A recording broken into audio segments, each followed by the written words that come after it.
আজকে নবীজির কথা বললে অনেকের গা চুলকায়, নবীজির প্রেমের কথা বললে অনেকে একটু কষ্ট পায়, অবাক হয়ে যায়। আমি আমার নবীজি বলছেন তুবা লিমান রানি ওয়া আমানা, যারা আমি নবীকে দেখে দেখে ঈমান এনেছে তাদেরকে একবার মোবারকবাদ।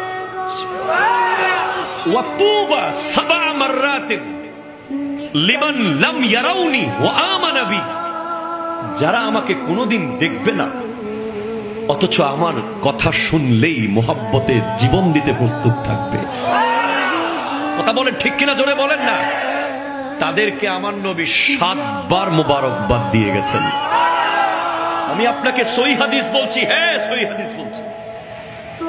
নবীজির সাহাবারা যারা সামনে বসা তাদেরকে নবীজি বলছেন যারা আমাকে দেখেছো আর ঈমান এনেছো তোমাদেরকে মোবারকবাদ একবার, আর যারা আমাকে না দেখে আমার কথা শুনে দিওয়ানা হয়ে যাবে তাদেরকে আমি 7 বার মোবারকবাদ দিয়ে যাচ্ছি।